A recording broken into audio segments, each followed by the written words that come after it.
fast life meets the fast lane. Yeah. You're now tuned into Bars and Hoops Radio. Yeah. Where the world of hip-hop and sports live. Dropping the clutch and then I hit the gas. Wheels screeching, tires burning, I'm flying past. Gotta get home quick, don't wanna miss the class. They schooling you on whips and how to make them fast. Talking about everything from cars to plane. What's hot, what's next, and how to flip the game. They talk in my language, we speak the same. That whip talk complex, but yet they keep it plain. From the news, the interviews, they keep it cool. They give reviews, everything from parts to tools. Can't lose, come to whips, they not no fools. Don't miss the show, the start time is noon. The bearded one, S.I. Sean, they crazy though. You can't miss it, tune in to Rally Radio. Where the fast life meets the fast lane.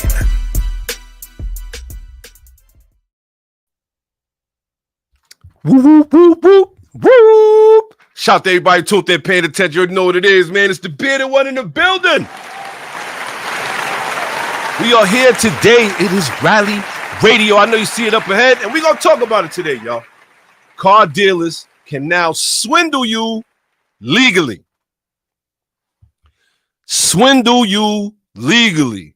Shout to Jessica Grandy in the building early. What's going on? You already know what it is. Let's go, Grandy. He's in the building. You already know what it is. Shout to everybody who's there paying attention. You know how we get down, man. It's the bearded one here, Rally Radio, on Bars and Hoops Radio. Don't forget to download the app from the Google Play Store or the Apple App Store. Don't forget, download the app, Bars and Hoops Radio. Definitely check us out. Free app, definitely great content. Shout out to everybody who's tuned in paying attention. Let's get it on, man. You already know what it is. With that being said, it's been one heck of a week. I know y'all see what's going on out here. All kind of different things, man. Air traffic is going crazy. We done had two really bad plane incidents within the past week. Now, like I said, here at Rally Radio, you know, we discuss it all, man, from autos to boats to planes, especially when it comes down to a situation like this. We won't dive in too deep because they're still doing investigation, but at the same time, we're going to pray for those families that lost people, man. It's ridiculous out here. I hate to see something like that happen from error. We don't know what the reason was, but there is some things that we're going to point out when we get a chance, man. You already know what it is, man. It's the bearded one here. Shout out to everybody who's tuned in paying attention, man. We appreciate y'all early. Don't forget, drop a like, drop a comment so we can shout you out. So with that being said, we are in the building, and I just want to set this off because I know you see the title up ahead. Car dealerships can now swindle you legally. Now, what I'm talking about is pretty interesting. I'm going to tell you, a lot of people, obviously, if you bought a brand new car, you've had to deal with the dealership at one point. And I always say that the experience could be better, right? The experience with a car dealership could always be better. I know there's a lot of times, I don't know about y'all. I remember I went to go buy, I bought my Infiniti M35. And I remember when I went to that dealership, I had already had the loan, already had the money. And it just didn't feel right. I felt like, you know, on top of me purchasing this auto, you feel like you being robbed, man. Shout to Dolph Spalding in the building early. You already know what it is. Don't forget, drop a like, drop a comment so we can shout you out. You already know what it is. So I went to the dealership, and as I go into the dealership, I went looking specifically for what I was looking for. I went looking for Infiniti M35, right? Now, I had looked in other dealerships, and you know how we do. We're a little bit smarter than the average consumer. Everybody here that's listening, shout to my guy, Mr. 2J in the building. You already know what it is. So I find what I'm looking for, right? Boom. I'm looking on the internet first, and I see what dealerships have the car that I'm looking for. So that's what made me go. Shout to my guy Flip in the building too. You already know what it is. Shout to my guy Flip. Don't forget to tune in to his show, 5 p.m. Saturdays, Bars and Hoops Radio. Don't forget to download that app. So as I look around, I see what I'm looking for. Boom, they got a nice one. White, tan interior. You know, that's what I'm looking for. Either that or I was looking for that teal. They had a teal greenish blue M35 at that time. Sport, rear-wheel drive only. So I'm like, okay, cool. That's what I'm looking for, right? So now I go into the dealership, and mind you, I already got the loan. And that's the best way, like if you're gonna do a loan, if you're not gonna pay cash or whatever, I had the loan already. So I knew I didn't have to go through the dealership to get anything done. Let me tell you, as soon as I found the car And as soon as I let them know I want it, this is what I want to do. Oh, well, you should look over here first. We have this, we have that. I said, no, I've seen the car that I'm looking for, and I want to purchase it there. Shout out to my guy, Tiny, tuned in. You already know what it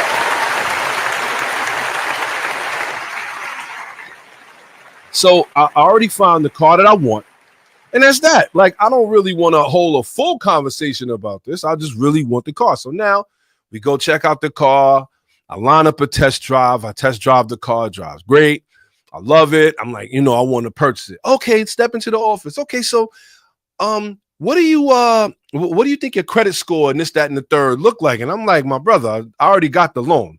And he's like, oh, yeah, but we could probably give you a better interest rate if X, Y, and Z. This is going for you. We probably could do better than the bank that you with. And I'm like, you really can't. But I'm not going to actually even go through this because the bank that I'm working with at the time was actually working with the dealership. Shout out to my guy, Mr. 2J. That the horses, when you go into dealerships, you know what you want, only for them to gaslight you into something else. And that's exactly what they're doing. So the worst kind of feeling is going to a dealership and knowing what you want, only for the sales to try to gaslight you into getting something else. I hate that. I really do. It is one of the worst things that you could do, in my opinion, because you give people what they want and they have something is good for business. You know what I'm saying? But as I'm in there, he's, this interest rate and that. And I'm like, listen, well, could you tell me exactly how much, you got cleared for? I'm like, you don't need to know that. Like, what's the price of the car? Because what happens is in that situation, you all clear for a certain amount of money. Now you go back with what you need, final cost price, and then you get the check, and then you give the check to them, and you pretty much gonna pay your bank. You're not gonna pay the dealership. But in the meantime, he's like, well, we could give you this car for this amount, and after we we detail it, and we go through our inspections, and then dealer costs, it's gonna raise it up to this price. And to myself, I'm like, what? What are you talking about? He's like, yeah, we're going to have to, it's going to be about like this much. And I'm like, wait a minute, wait. The part that I don't understand is, right, you telling me right now that it costs this. And now with all of these other little things that you're adding to the car, talking about, now I get title fees, registration fees. I understand that, right? But when you start talking about delivery fees, I'm like, you didn't deliver it. Like it's here already. You know what I'm saying? So here we go now. You're getting defensive. And they can see that. So now what they do? Oh, well, we won't even worry about that right now. Let's just get you the keys. So do you want the wheel locks? Do you want, they trying any and everything to play you, to get you to buy this car.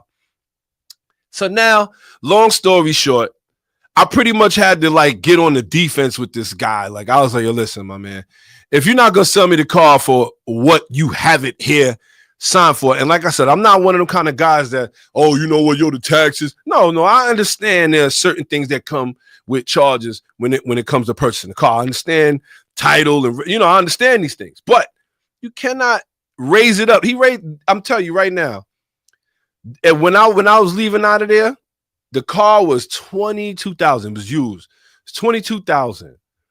Walking out of there, they were trying to get me to walk up out of there $35,000. Now, like I said, I get taxes. I was going to run taxes into the loan. Wasn't going to put no bread down and run into the loan, things like that. But when he added damn near another $3,000 to $4,000 on just little things alone. And I said, no, this can't work. I had to get on the offense and actually had to work this out over the phone. Like, I'm not doing this if this is what it's going to cost. And you had to bring the price of the car down. So now I did get the car, but you feel like you had to go into a war zone to get it, which I can't stand.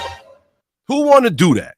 So I just want to put it out there, man. Have you ever had a situation with a car dealer where you're like, yo, I just couldn't stand it? To me, sometimes it could be one of the craziest situations where it's like you think you going in to purchase and they like, oh, we gotta get them. Shout to my guy Flip. Shout to Flip, tuned in early. I appreciate you. Like I said, once again, he said, always good to have your own bank and then walking into the dealership. That's a fact because that's the way that they want to come at you. So I had another situation like that with my 2019 Honda Civic Type R. When I went to get the Type R, same rules apply. I came in there with the loan already know what I want. But you know what I appreciated about that dealership? First, they was like, oh, we probably could get you a better loan. I'm like, no. Probably we could do this for you. I'm like, no. I had to get stern with them too. Like, no, I have what I need already. Do you have the car? And you know what they said? You know what? You're right. If you have it already, doesn't make sense sitting here negotiating. And for the most part, I just went and bought the car. They didn't add any extra fees, nothing crazy like that. However, because it was a Civic Type R, and at that time, they really was hard to find FK body before they came with the new one. I paid what we call Honda tax. You know what I'm saying? I did end up paying a lot of bread. Not a lot of bread, but a little bit over. But at the end of the day, I got what I wanted, and I got it at the price I wanted to get it at because I understood how the market was. And that's another thing we're going to talk about today. Does the market determine the car? Does the buyers? And that's a very interesting conversation because I know when COVID was happening, when we had COVID and we had the chip shortage, the dealers was doing whatever they wanted. They would charge you whatever they wanted to charge you. If you was there, they was like, nah, we taking that. So now we're going to see, does the buyer make the market or do the car dealerships set the market? Like we got to, because now you got some cars that are being sold cheaply and you have some that you like, I figure it's a cheap car. It's not. They're going for thousands more than you would expect. But neither here nor there. Shout to everybody who's tuned in, paying attention. Appreciate everybody who's tuned in early. Shout to my guy, Donnell Chroma. You already know what it is, man. Appreciate you greatly, man. He's tuned in. Drop the like. Don't forget, drop a like, drop a comment so we can shout you out. Shout to my cuz. Clarence was good. Happy belated birthday. It was his birthday last week, man. Happy belated birthday to you. You already know what it is, man. Shout to everybody who tuned in, paying attention. Don't forget, you can find us Rally Radio Saturdays, YouTube, Rally Radio Podcast. Don't forget you can find us there. You can also find us on Bars and Hoops Radio. Don't forget to download the app. It is free, by the way, too. Download the Bars and Hoops Radio app. We will be tuning in and checking out. You can see everything that's going on in the station. We have so many different shows. Whatever you like, we have a lot of different shows that's going on at this time. And all through the week as well. Great music as well. Don't forget, you already know what to do. We are here. We are in the building. So with that being said, there's a couple other shout outs I want to give. First off, like I said, we're going to send our condolences to the people everybody who lost their lives in these two tragic aircraft plane crashes that we had. And it's just been a real tough week for traveling in general. But who knows if it's gonna get any better? But like I said, talking about more of this of the courts allowing the dealers to swindle you. This is where it gets ugly because this has been on since the Biden administration. The Biden administration was the ones who changed this law. So let's just get into it a little bit. So in 2022, the proposed CARS rule to ban dealerships from hidden fees and using classic bait and switch tactics to drive consumer costs up. Everybody here is no stranger to it. I just told you about two of them in particular. One was a good experience, one was a bad experience. But the law is actually called CARS, Combating Auto Retail Scams. Like I said, it was introduced and it was signed into law in the Biden administration. So they use a lot of different tactics, to make you pay more. They give you all kind of crazy warranties on the bolts on your car and stuff like that, but they don't put you warranties on the expensive stuff. We've all experienced that. They give you all kind of different underbody protection. What's funny is when I went to buy the Type R, I'll give you a prime example. When I started looking for a Type R, I found one at a good price. I call up, it was like upstate. I call there and I'm like, listen, I see you got a championship white FK8 Type R. I would love to buy it at the price. He gave me the price. I said, okay, cool. I have that. I'm going to come see it. He said, yeah, but you have to take out insurance on the paint. I was like, what? Insurance on the paint? I said, what do you mean? He says, yeah, so, we give you the insurance for the paint so that, if you get sap on it or bird doodle or whatever on it, if it ruins the paint, we'll do this free of charge, or we'll make sure that you have the cover so we could clean that spot. I said, well, how much is that insurance? He went on to tell me the insurance for that car is going to last for 4 years, and he wanted $3,000. I was like, so $3,000, and all it covers is tree sap and bird and all of this. And he know what he said to me? He said, yeah, anything major, any kind of major incidents, we don't cover the paint after that. So if somebody hits the car, no, you could get the car fixed, but we don't cover the paint. I said, y'all are out here playing me. I'm stupid now. That's what you're trying to tell me. I'll never forget that. Give me your fucking money. This is what he was on. He was on it like, y'all want to take your bread. So I left that car there, needless to say. But we've all ran into him. So like I said, the Federal Trade Commission really was the one putting this forward ahead in the Biden administration.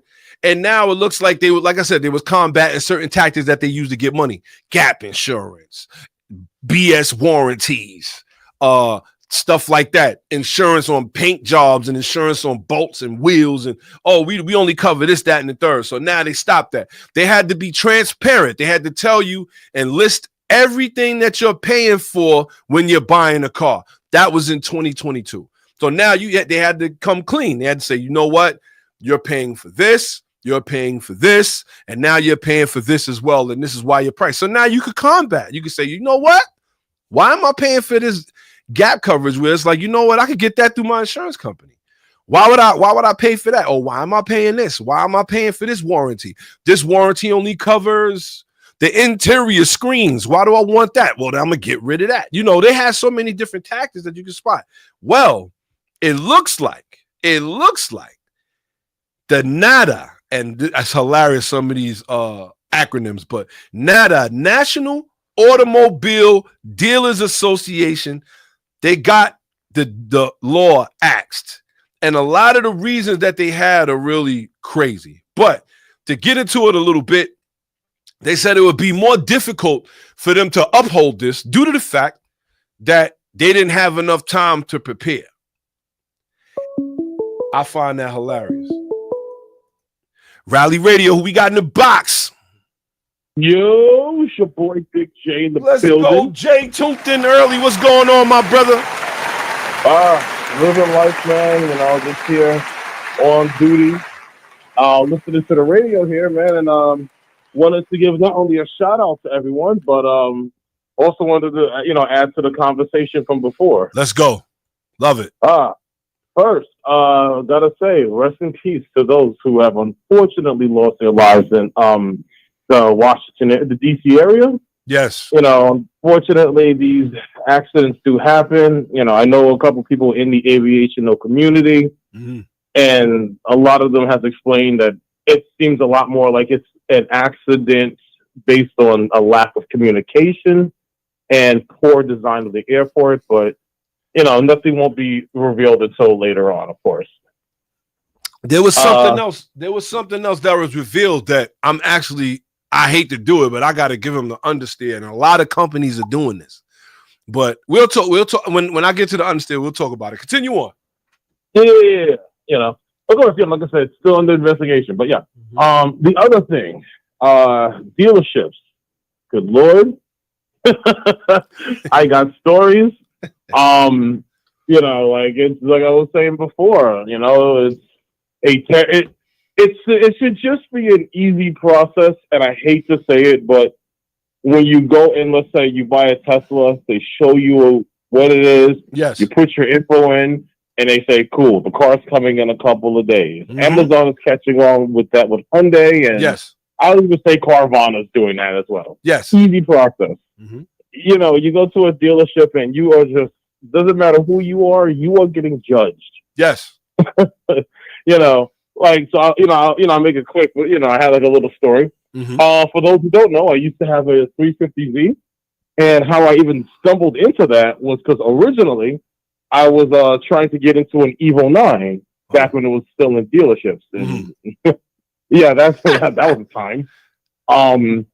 And I was looking at this one. It was a gray Evo. I was looking at it. I was like, yeah, it's what I want. I really like this. And, like how you were saying, you walk in, you know what you want, and they'll tell you, that's cool. Hey, why don't you get this instead? Yes. And then they give you the whole, the song and dance of, hey, work with our bank. So that way you'll probably get an even lower interest rate. Like, no, that's okay. I'd rather just go in with what I have. Cause dealerships, they kind of hate that because they make commission off that. Yes.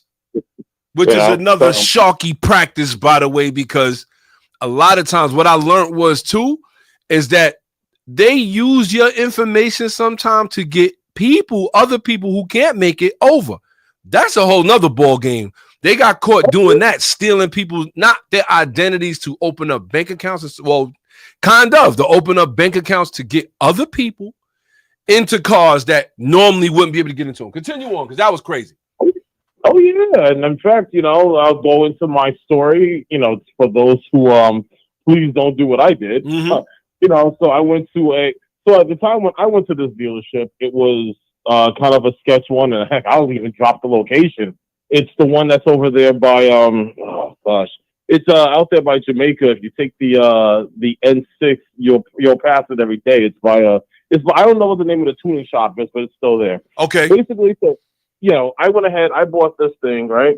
Mm-hmm. Enjoyed it for the most part until I had to re-register it. Come to find out, the car was a salvage vehicle, but they title washed it. What? And yeah, learned that the hard way. For those who don't know about title washing, right? I don't know if I forgot the state that so does it. So let's say, for example, you buy a car that's in Las Vegas, yes, which is what my Z was from. It was a Vegas car, hence why it was clean, right? Went to Vegas, got into an accident in Vegas, right? Yes. Some reason traveled to, I think it's Montana. I think it's Montana or one of the states, right? Uh-huh. You travel there and you re-register the vehicle there. Now, mind you, this vehicle is very clearly salvaged on the title. But if you take a salvage title vehicle and you register it there, and again, I don't know if it's Montana. What's called? Y'all gonna have to look that up. Yes. What you call it? You take it, you re-register the vehicle there. It'll come back as a clean title.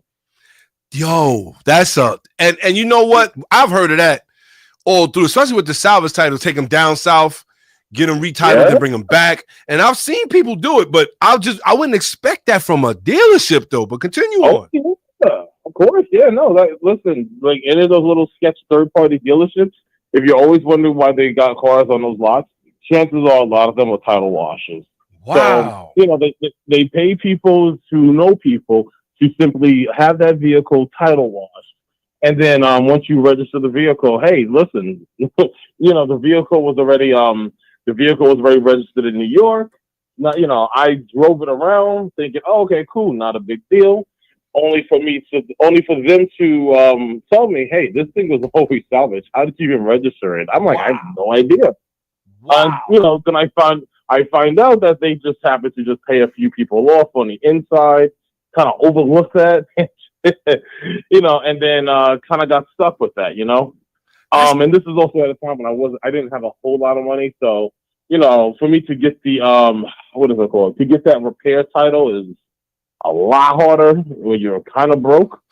No, so just tell the people the problem is, right, is that when you get a salvage title, in order to get that title, you have to have all the parts. All the parts got to be legitimate, right? Yep. And that is the big problem, because it's not legitimate, meaning it like if they can't prove what car it came from or whatever, it's like they won't even clear their title. Exactly. So let's say, for example,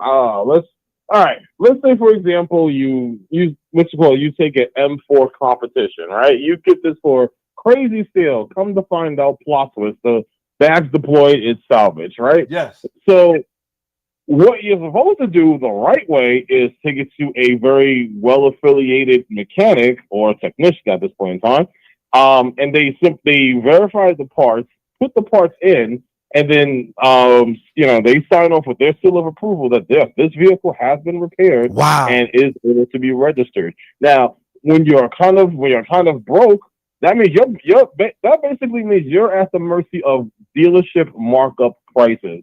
So even if, let's say, a bag deploys, you got to replace all the bags. And you know how bags can come with like 12 different airbags. Right. And not for nothing on top of that, right? And then the value of the car is still, because that's another thing. You bought it from a dealership with a wash title, they probably charged you full price. Full price. And that's crazy. That's it. It's a crazy scam, man. Well, I just, long story short, I just gave up the car and said, hey, listen, take the car from my hands. I just don't like it too, It is what it is. That's a prime example, though. That's a prime example. That's horrible. Oh, yeah, it's terrible. That's the reason why now. I mean, and mind you, this is also long before we had Carfax, so it wasn't like you could. Because someone could say, "Oh, just look up the information." You couldn't, because this wasn't available to people at the time. And this is why Carfax really, really changed the game. Like knowing what people are selling you. Like, I'll tell you the truth. I got this CRX in my driveway right now. I am scared to put that in Carfax and see what pops up. I don't even want to know. Like, at this point, you know what? As long as I can see if there was any like structural damage or anything on the car, but it got 280 something thousand miles on it. I can only imagine what's going on as far as where that car's been. That's all for the streets. She not look, the car not for the streets no more. She got a home, but I can imagine where she been before that. Yeah, she been around the block, huh? She been around the block. Like, what you doing out in Atlanta? But that's a crazy story, Jay. And this is why I say, like, you go to these dealerships sometimes, you just don't know what's on the table. They could say anything they want. They could say, "Oh yeah, you know what? We only did," but you really don't know. And then it's like you said, a wash title. Wash title. That's crazy. I'm sorry you had to go through that, Jay. It is what it is. Heck, one other story. When I was out in Cali, we was like just buying cars off of auction. The sad part is we'll buy them off of, and I mean, I'll expose it because it was like my ex's cousin's dad. That dude was just scamming left and right. Hey, listen, I'll call it what it is. You out here scamming. You know what you did. Yes. Which is going out here scamming, and unfortunately, he tried to. He would buy a lot of these cars, and a lot of these cars, either they have blown motors or whatever. So, what you call it? They try to catch me off guard, but actually I didn't, take it. But they sold another dude. They sold it. This is at the time when the E92 M3 was like out and about. E92 M3 was out and about. Someone spun a bearing. He got it off auction, sold it back for brand new money. But here's the other crazy part of the scam. Check this out. Crazy part of that scam was, it's got the motor might have spun a bearing. That's crazy. Hey, look, we got people that can repair this stuff, right? Oh, that's part of the hustle too. Oh yeah. Check this out. The crazy part of the hustle is that he would set people up with this warranty, right? And the warranty would cover very specific models. So let's say you had an E92 M3, cool. Your warranty only covers up to an E92 335. What? So you only covered for that is it. Listen, right? Wow. So that's why I tell everyone, listen, if you have to go to a dealership, yes, you might get clapped at some of these like bigger family affiliated ones. But at least you're walking away with something that actually is legit. Do not trust these third-party, sketchy, one-off, like, I found this by the train tracks kind of dealership, and I want to sell it to you for 50 cents on the dollar or something. Like, nah, you know what? I had a situation like that when I was looking for the M35. There's another guy, everybody know dealers row up there on Jamaica Ave. You can't trust none of them. It is what it is, right? You can't trust none of them. Let's keep it a buck. So I go up there and they had the teal green I was looking for with the tan interior, M35 Sport, rear wheel drive. Ah, man, I wanted this car. I was like, it had the sport wheels, sport package. It had the speakers in the seats. But the mileage, it had like, I want to say this car had like 95,000 miles on it. And I was like, what? So I'm talking to the guy, like, he's like, yeah, we want 28 or 28,000. It was one of the most. And I said, why is it that? He was like, oh, well, it has this, it has that. I said, but the mileage, though. I said, then when you started the car, you heard the engine valves like back. I'm like, oh my God, this is probably gonna be one of the worst things I've ever seen. But I said, you know what, man? You know what he asked me, Jay? He says to me, he says, well, how much money you got? He said, because I said, what kind of that's a robbery question. It's a wild question because I could be like, I got $1, so you can hold me down. That's a robbery question. That's like, yo, what size is your shoes? Right. Your size. Like, whatever you want to do. Again, and then even that in itself is its own problem. It comes with its own. Like that's what I tell everyone all the time. Like, look, if you're gonna, first off, don't buy cars in New York City. Just don't do it to yourself. Leave them alone. But leave them alone because either they're expensive or there is extra issues with it. But then you also got the private people. Private, if you buy it off Facebook Marketplace, like what I just did. But no, you buy it off Marketplace, and some people will sit up there and tell you, the famous line of "I know what I got." Oh, and all of a sudden, we didn't even get into that. We didn't even get into that yet. Oh, this car's got a cold air intake, therefore it's 3,000 extra. Shout to my guy Anthony Green in the building. That's my dude. He said, "Good day." I'll say this much. That dealership in particular, he was like, "Well, how much do you have?" And I'm just like, he said, "Because whatever they clear you for, we'll give you the car and we'll give you a warranty, whatever." I even have my man Julio fix the car. I look over Julio over there, one dude, one wrench, barely got a garage. I said, "This is hilarious. This is hilarious." Oh, and this is on Jamaica Ave up there. Everybody knows car dealership, bro. If you've been up there to buy cars, probably because your credit is crazy or you upside down in another car. It is what it is. We've all been there. I can't knock nobody. You know what I'm saying? I'm not knocking no one, but listen, look, it ain't worth it. It just ain't worth it. The fact that they're even still in business is amazing, but still, it just ain't worth it. It just goes to show, like, when you go to and this is why this law that the Biden administration had put up was actually good. It was actually working. Shout out to Tisha. Let's go. She said, "Good morning, Pop. Sharing that support from work, Kentucky in the building. Appreciate you." And shout to Zoom for Zoom. Tuned in. You already know what it is. Appreciate everybody for tuning in. Don't forget, drop a like, drop a comment so we can shout you out. Yo, Jay, the law was so that people had the dealerships had to be transparent in what they charge you for. Now they don't have to do it. And we already know the markups was crazy. They was going through the roof. Look at Nissan. Nissan is hurting behind that. The 400Z hurt behind that. Yo, let's put it this way. Listen, the fact that until this day, I've not seen a 400Z on the road is that's saying a lot. And I mean, they're supposed to be really good cars. So we'll see. Shout to my guy, Dr. Phil, tuned in as well. He said, "Love a good dealership horror story." Oh, yeah. Oh, listen. He know all my horror stories. Let me tell you, it gets bad out here, man. But with that being said, Jay, you already know what it is. We got so much show we got to do, but I appreciate you for calling in and sharing your horror story. I know you probably got a couple more. Sir. But that one right there is crazy. The wash title? Oh, yeah. No, listen, I tell you all the time. Listen, make sure that title is not washed because chances are they might have washed it. But here's my question. Was you able to sue or did these dudes pack up shop by the time you got with them? Dude packed up. This, mind you, I bought this thing 2 years later. Man, listen, he was already gone, probably out in DR living his best of his life. Oh, my God. Well, look, we're going to use Riley Ray to let you know we looking for Julio, man. I don't care what nobody say. We looking for him, Jay.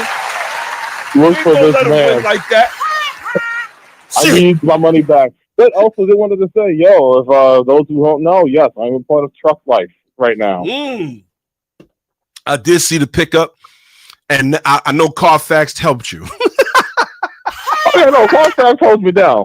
I mean, and these little TLC, but you know what, though? Carfax held me down, and I can't lie. Listen, I mean, I'll be transparent. For $1,000 in a V8 truck, I can't say no. No, you can't, man. Cannot say no to that. With that being said, Jay, we about to move on with the show. We appreciate you, my guy. That's what I'm talking about, man. Watch them dealership and watch them wash titles. That's crazy. Yo, we gonna get up with you, kid. I appreciate you greatly. Any shout outs? I just wanted to shout out the fam. Please be safe out here. Be safe. Something, Jay. Yo, Jay, we gonna get up with you, man. Thanks for the call. Yes, sir. All right, peace. Hello. Shout out to Jay. Sometimes you go through some things, man, I'm going to tell you. But with that being said, just keep in mind that a lot of these dealerships now, they just gave them the green light to steal from you with appealing this law. I can't lie. That's probably the one thing that the Biden administration did that I really was okay, they needed to do that was to add transparency to dealerships, that they had to be upfront and tell you why they charge you for this, that, and the third. And now, even the fact that really changed a lot of people from buying certain cars because they had to be honest with the markup. They had to be. It was like, boom, it had to say it. They appealed it. The National Automobile Dealership Association have appealed it, and they won in court that they do not have to do that anymore. So be on the lookout. Know when you go to the dealership that, listen, it's a stick up out there, man. Give me your fucking money! Hate to say it, but with that being said, you already know what it is. Shout out to everybody who's there paying attention. Appreciate y'all early. Let's go Zoom for Zoom. Let's go, Tisha. We see you out there. Grandy, Jessica Grandy. Shout out to Dr. Phil. He's in the building. With that being said, we're going to jump right into the show. We got so many other things we're going to talk about today. But with that being said, let's get to it, man. We about to set it off. Weekly Specs. Auto news for all the listeners, only on Rally Radio. Y'all know how we get down here, man. We are in the building. Shout out to everybody who's tuned in, paying attention. We appreciate y'all early. With that being said, let's jump right into what we got going on here. This definitely interesting out here today, man. I'm telling you. So first and foremost, weekly specs. It looks like the first C8 Corvette ZR1 to actually be built crossed the Mecum Auto Auction line at $2.7 million. I think it's 3.7. Excuse me, 3.7 mil. That right there is the reason why the market sometimes is going crazy. Shout out to everybody who's tuned in, paying attention. Definitely getting crazy out here, especially when it comes to the market. I don't understand why you would buy. Like, I get the fact that it's the first Chevy Corvette ZR1. Now, we all know the ZR1. We talked about this. I did a reel on it on YouTube if you got a chance to check it out. 1,034 horsepower at $175,000, right? So this car at its top form is $175,000. This guy just went out and paid $3.7 million to have the first one. Let's talk about it a little bit. Ricky Hendrick, not at Mecum, at Barrett Jackson, added another Corvette to his collection, paying $3.7 million for the first 2025 ZR1 ever produced. Then he's a NASCAR Cup Series owner and a Chevrolet dealer, and he opened up his pocketbook to pay that much. Now, for me, I don't understand why he would do that. He already knows. I guess having the first one, you know what I mean? Shout out to Dr. Phil. That's what I'm talking about. He said money laundering. It's the only thing that makes sense. I don't understand why you would do that. Don't forget, drop a like, drop a comment so we can shout you out. I gotta say, like, at 175, that's this car in its top form. And like Dr. Phil, that's the only thing I could think of. He had some bread he had to get rid of, and he said, what's better not to buy or better to buy than the car? But he taking such a loss. There's no way.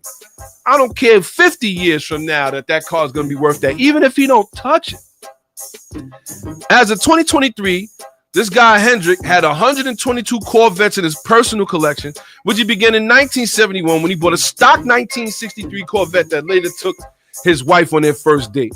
Car was sold to help raise funds to start his first dealership and all of that. But at the end of the day, this is $3.7 million. And this is why I say, does the market make the value of the car, or does the buyer? Because we had a big conversation about that on Gutterball Rally the Community. Shout to Marlon, resident Toyota guy, and shout to Berto. He's also a Toyota guy. But I feel like they both had good points. But let's be honest here. The market is always going to be decided by how much somebody is willing to pay for something. But it doesn't mean that that's the worth. When you buy a home, they show you 3 or 4, they call it comps. You got 3 or 4 different comps that they show you that justifies why this costs that much. Now, we talked about in particular CRX. Shout out to everybody who's tuned in, paying attention. 1991 CRX just recently crossed the Mecum Auto Auction for $72,000, right? So $72,000 and it was clean. Don't get me wrong, miles was low. It looked like somebody put it in a hyperbaric chamber somewhere and left it there for 30 years and then took it out. But at the same time, the car went for $70,000. So then they proceeded to post pictures of cars that actually went closer to that, $40,000, $30,000. Bring a trailer. And I'm saying to myself, to me, it still doesn't mean that the car is worth that. It's just that they're willing to pay that. If a rich person comes into your neighborhood and pay $5 million for a house, does that mean that every other house in your neighborhood is going for $5 million? No, you still got to have comps to that. You still got to have reason for that. Because they won't even let you sell it like that. They stop that sale if the prices are too high. So I say that's why I say that the auto market is the wild, wild west at times. But at the end of the day, we set the market. The buyer sets the market. But at the end of the day, do you feel that car is worth it? And I can't sit here and say that a brand new Chevy Corvette, although it is a ZR1, although it is 1,034 horsepower, although top speed is about 232 miles an hour, as it was clocked, 3.7 million. You know how many of those he could have bought for that price of one? Just like Dr. Phil said, he must have had some bread just laying around he had to do something with, because that's the only way I could understand or even justify that you would want to spend that kind of money on something like that. I actually find that crazy, but you know what? Hey, I'm thinking with my pockets and not his, I guess. You know what I'm saying? Everybody call you a hater. It is what it is. I'm not hating. I'm just saying at the end of the day, $3.7 million for a car that would cost you $175. And let's say even if you go markup $200,000, he could have got roughly 22 Corvettes ZR1s marked up to 200,000. He could have got anywhere between 15 to 21 or 22 of them, or let's say about 18 of them for that price. He could have bought 18 different Corvette ZR1s. He could have had every color they got. He could have had every option they got 18 times over, but he bought one. I don't care if it's number 1 or number 15 or number 26. They'll just be collector's items because of who purchased them. But at the end of the day, 3.7 million, he's not getting that back. He had that bread that he had to hide. Shout out to my guy, Dr. Phil. He's on as usual. I got to say, because that doesn't make any sense. He could have bought 18 of them for the price of that one that he paid. And shout to everybody that's in the group, because if that makes the market, nobody buying one if that's the case. That car officially just went up and out into the stratosphere. Shout out to everybody who's tuned in paying attention. So, with that being said, we're going to move right on. We got Ford here. Now, if y'all notice, there's been a lot of Ford news going on, from the Mach-E supposedly going to Pikes Peak, which nobody cares about. And we got to talk about that a little bit. For those that don't know, Pikes Peak is a race that's run every year. And it's run on a particular mountain, I believe in Colorado. Could be wrong, but Colorado in the Midwest or whatever, in the Rockies. And one of the things about doing this race, which makes this race so very interesting, is because your car has to deal with the altitude. You have to deal with the altitude and stuff like that, which changes how your air to fuel, how a car overheats, cools. So now if you're running an electric car, it's like you kind of defeating that whole purpose right there. But I digress. Ford is going to be putting a Mach-E to run in the Pikes Peak. I guess that's going to be their advantage. So they're obviously going to be faster than a lot of the other cars out there because they don't have to worry about air to fuel when it comes to an electric car. However, they may have to worry about charge, and it's going to be a lot heavier. They're going to be carrying batteries. So I guess to each his own. But Ford has been in the papers for a little while now, and they got a lot of things going on. They got a recall on the Broncos right now. Let's talk about that a little bit. Looks like Ford has a recall on all Ford Broncos due to suspension parts falling off of the car. Let's say that again. They have a recall on all Broncos due to suspension parts falling off of the car. They are just, look, you got a lot of companies that's rushing and putting cars out there. And when you see stuff like this, you got to go, wow, man, like, how does that happen? Don't know. Ford got a lot of questions, more than they have answers. But I will say this. Ford is announcing that they're going to be returning to Le Mans for the top class after a 50-year absence. And this is really good because we all remember one of my favorite movies, Ford versus Ferrari, where Ford actually built one of my most favorite cars if I could ever get my hands on it. The Ford GT40. Right now, the Ford GT. Definitely a car I would love to own in my lifetime. Still wouldn't spend $3.7 million, but hey, it is what it is. I guess what they're going for right now. But that was the last time that Ford actually participated in Le Mans. So with that being said, Ford will organize a team to compete in the 2027 FIA World Endurance Championship as part of the effort. They're going to be doing a lot of different things. So they announced Thursday night that they're going to build a prototype to compete in the 2027 24 Hours of Le Mans. This is big. And you know why this is big? Because car companies make their salt on racing. And a lot of people don't want to hear it. You know, you got a lot of people, you know, green earth eaters and this, that, and the third. It is what it is. They don't want to hear it. But it is what it is. Car companies make their salt on racing. They use a lot of the technology that they use with racing to put in cars to make them better, safer, faster. A lot of different things that they like to do there. But Ford just competing in this is just saying that it looks like Ford is trying to make their way back to be the top American car company. And the thing is, they picked a great time to do it. It looks like it's only them and Chevy that's going to be really fighting for this title right now because Dodge is out for the count. And we got some news about them too. But for the most part, a lot of people want to know why they want to start in 2027 instead of 2026. But it looks like 2027 is going to be their 60th anniversary. They may not want to jump in just so quickly. So they're going to give themselves 2 years to really develop another car to get the, and like I said, this is going to be like a one-off for the most part that they're going to race. So this is going to be interesting. I can't wait to see how this plays out. It looks like Ferrari has won the last 24 hours of Le Mans. So I don't know. It's very interesting. We'll see how this goes out, but I will say shout to Ford for actually getting out there and doing what they want to do, which is race.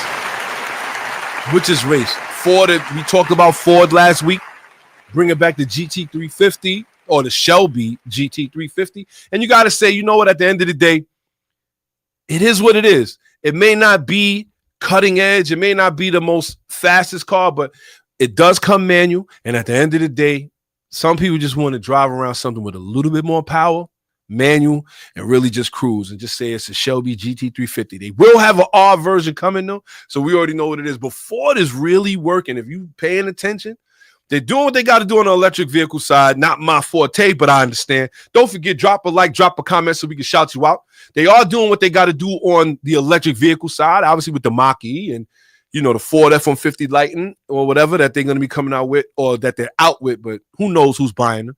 But in the same breath, they're also coming out with mid-size. They're coming out, obviously, with the Mustang, and then they're working on the other side, racing. They're doing everything I believe that they need to do to be the number one American company as far as cars are concerned. It's getting interesting out there. But just the simple fact that they're going back to Le Mans is interesting to me. I'm actually very interested in that.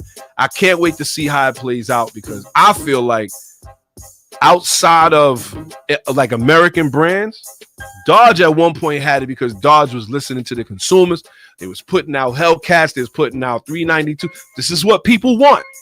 And when you look at the American market, that is what moves the American market. Big engines. It is what it is. But it looks like they doing what they got to do. So shout to Ford. Man.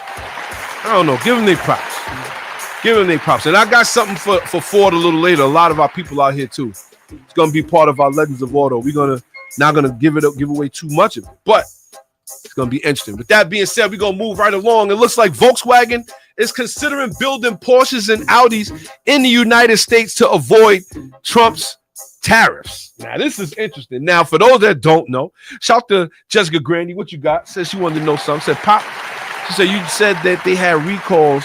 Is that the same car OJ had? No. How much is that Bronco worth? So that's very interesting.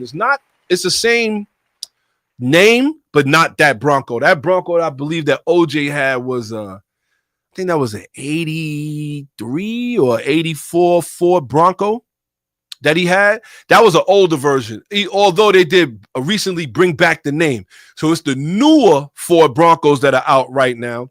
And that OJ Bronco, I believe, was actually in somebody's garage 2 years ago. About 2 or 3 years ago, we talked about it. I vaguely remember it, but I believe that it was in somebody's garage. It was like they didn't know that when they bought that car that was the one that OJ was running from the law, and I believe they sold it for about $110,000. So that value for that one in particular was about that. But if you was to get a Ford Bronco now clean, 84, 85 now, they probably want close to that. They probably want about 50, 60,000 if there's no dents on the truck bed or anything like that. But it definitely is not that one, but it is the same name. But we talking about the newer Broncos that come with the EcoBoost engines and things. They made it to compete with the Wrangler.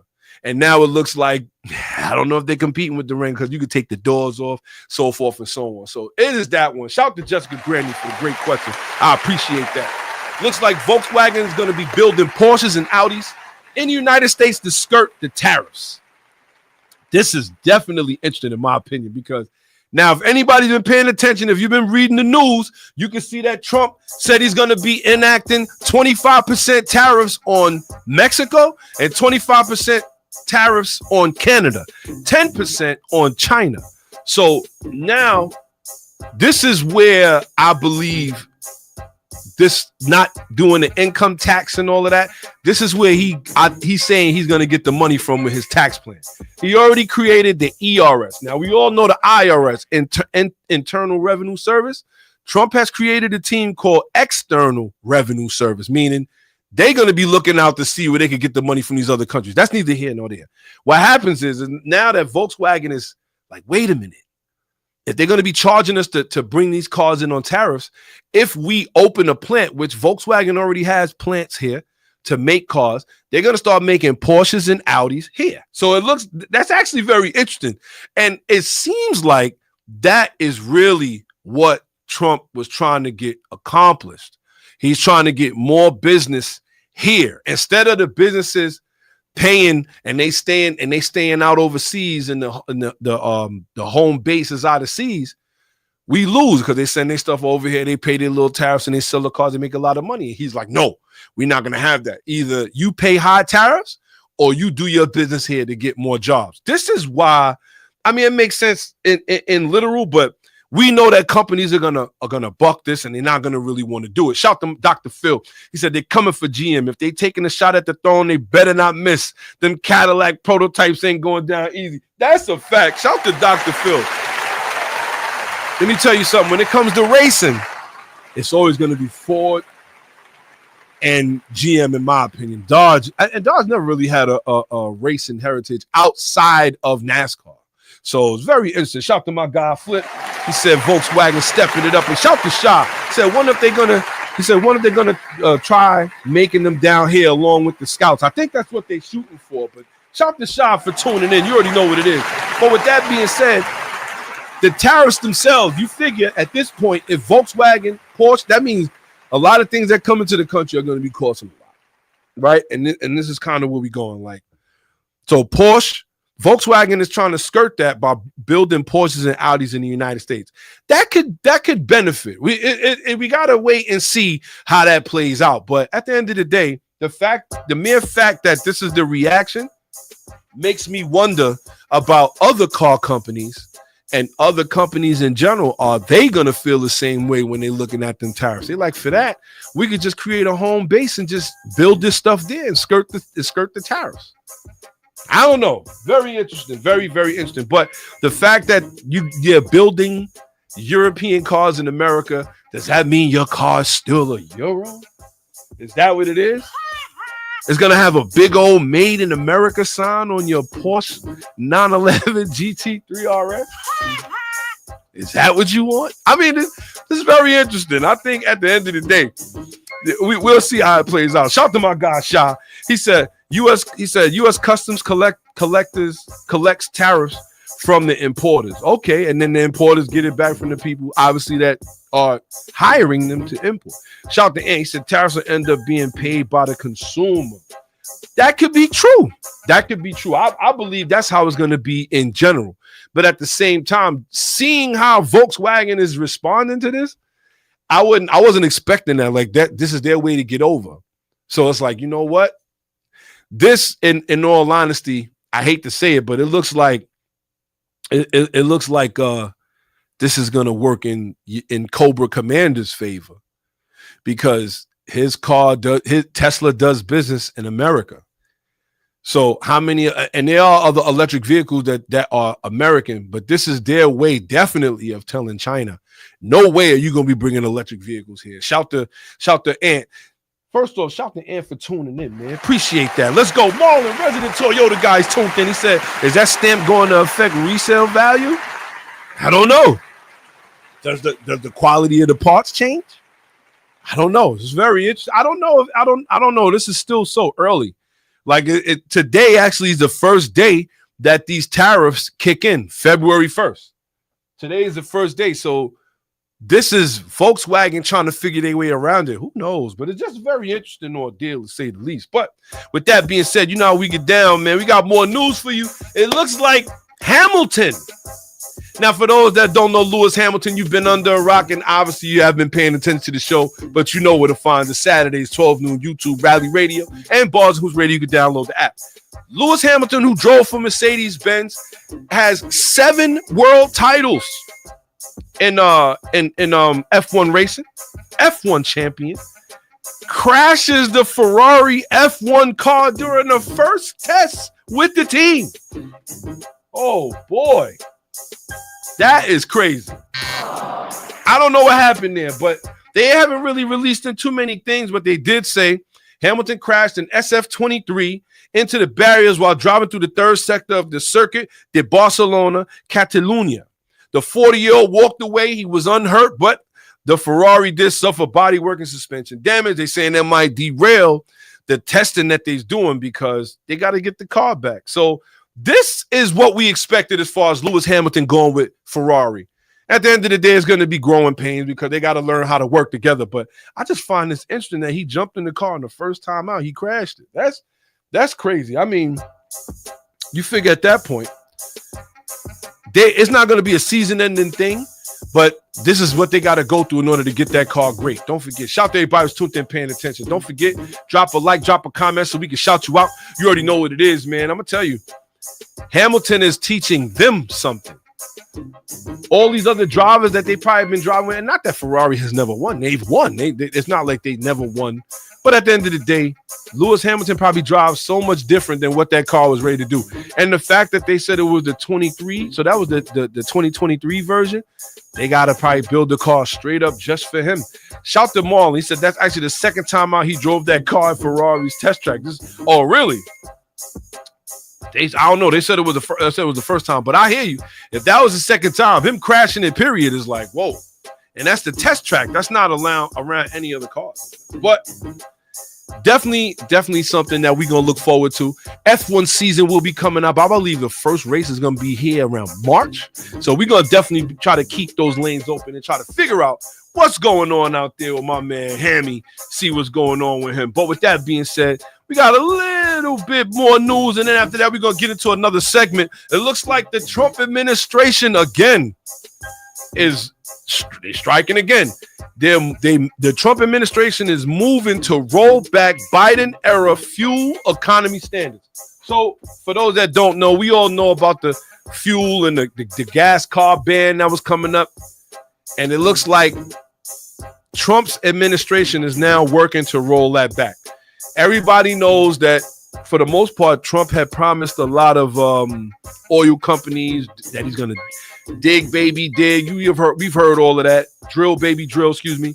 And they trying to roll back a lot of those electric vehicle and a lot of those hybrid vehicle mandates that they had. And they already starting. It looks like they pushing it back. They want the National Highway Traffic Safety Administration to reevaluate fuel economy standards, and that it has been set to take effect through the end of the decade. They want them to look at it and see if they can actually pull it off, if its stringent fuel economy rules are even necessary. So here we go. The standoff is coming, y'all. You already know what it is. We've seen this coming a long time ago. We said this was going to happen if you tuned in here on Rally Radio. So here we go. It looks like they moving for it. But with that being said, I mean, the fact that they were trying to force everybody to go electric, I think that's really the bad part. Like, let people buy whatever cars they want to buy. But when you started finding tuning companies for these things, like I said, as far as, let's say, Cobb Tuning. Cobb Tuning had to pay $3.4 million as a fine because of they were making so-called defeat devices. And now come to find out Trump and them have rolled that away. Do they have to still pay that $3.4 million or can they get their money back? It's a very interesting question. You got a lot of tuners. Cobb is just one of the biggest, but you got a lot of tuners that actually had to pay a lot of money because the EPA put up these standards. And they was like, you know what? You can't do this. You can't do that. eBay, they tried to fine eBay $1.9 billion for all the sales of exhaust, sales of computers, and things like that for cars. So now, does that money come back? Does that money come back? Because now, that's like if you get a car, if you get a ticket while driving, and let's say you go to fight the ticket and the officer retires. Are you supposed to pay that ticket if he can't show up in court? I've already had speeding tickets abolished because the officer didn't show up. So this is very interesting. I can't wait to see how this plays out. There's going to be a lot of things playing out that we have not seen coming or that we did see on the way. But with that being said, shout out to everybody who's tuned in, paying attention. You already know what it is, man. It's the bearded one in the building. Shout out to Zoom for Zoom. He said, get their money back. No backsies out there. Y'all remember no backsies? Give me that. Give me that now. I mean, it doesn't make the most sense if you had a judgment against you, and let's say you were smart enough to appeal it, do you still have to pay? It's a very interesting question. I can't wait to see if this is what happens. Shout to Marlon. He said, can I buy or sell a standalone on eBay now because they stopped it? That I don't know. I definitely know they was charging. I think they were charging eBay. The fine at that time was like $30,000 or $20,000 for every device they've ever sold. And it came out to $1.9 billion. That's crazy. And this is why now, if you go on eBay to find any kind of computer, like you said, like standalone, you can't. You can't. That's crazy. Defend the EPA to free California. That's the last. Shout to Jessica Green. She said no bags. He's laugh out loud. This is definitely interesting, but we can't wait to see how this plays out. You already know what it is. It's the bearded one here. We're going to jump right into our next segment. You know where to find us, man. It's my favorite, too. A lot of auto guys, our favorite. It's Tech Talk with Pop the Bearded One. Let's go. We are back. We are now into the tech talk. Let's get to it, man. Now, I know y'all seen a couple things. This right here have been some of the things that have grabbed my attention through the week. Honda considering releasing a car, a new higher trim performance car, higher and above the Type R, the Type S. I don't even need to look at the playing field and understand that now this is definitely something they need to do. Let's be honest here. So Honda is considering now, earlier this year, they did an HRC, a Honda Racing Company, I believe is what they call it, what it stands for, HRC version of the Acura Integra Type S. And a lot of people was grabbed. They was really just showing off their parts, some of the things that they had that they wanted to sell. And you know what? I guess a lot of people really, really was jumping in. And they said, you know what, these are something that they would like to buy. So with that being said, it looks like Honda is taking that to heart. And they say, you know what? They said they don't have any concrete plans yet, but they would love to release a higher end racing version. With that being said, I got a couple questions. One, do you think that they need to release something higher than the Type R? And two, if they do, should it just be for the regular person? Should it be for the race team? And three, should it be all-wheel drive? Shout out to everybody who's tuned in, paying attention. Don't forget, give us a call. Shout out 516-206-0711. Should Honda do it? And if they do, should it be all-wheel drive? Because I feel like Honda has perfected the front-wheel drive. As a matter of fact, last year for 2024, the Civic Type R was named the best manual car available. That is tremendous. Front-wheel drive. The best front-wheel manual car available was the Type R. So we got a chance to see. With that being said, I think I would like to see them do it, but I could only imagine the price of this car. Now, for those that haven't seen it, beautiful car, carbon fiber back seats, carbon fiber of the back of the front seats, and the passenger seat was carbon fiber. It's beautiful. A lot of parts, a lot of different suspension parts and things they had on it. But I gotta say, I don't know if there is a market for it. Maybe there's a lot of racing going on, especially now that the EPA is going to be asked to dial back these standards, because there was a lot of homegrown racing that wasn't being allowed. So we'll see. This is very interesting, but I will say, yes, I would love to see them do it. I would love to see them do it because the Type R is a great car. I'll be the first to tell you. I own one, right? The Type S, Acura Integra Type S, I haven't driven one. I have ran into one in the street. And you know what? It's a nice looking car. I would love to see a more performance version, and I would like to see it all-wheel drive. And it's not that Honda can't do it, because the NSX, the Acura NSX, was also all-wheel drive. The newer Acura NSX was all-wheel drive. However, it was hybrid. But I believe they can do it. And to make that car that's the only way I would pay, is if it was all-wheel drive. I would get the Acura Integra HRC if it was all-wheel drive. That would spell wonders for Honda right there. I think nobody could debate with that. Drop it in the comments. Let me know what you think. Would you like to see an all-wheel drive Honda at a higher rate than the Type R and the Type S, or a higher trim?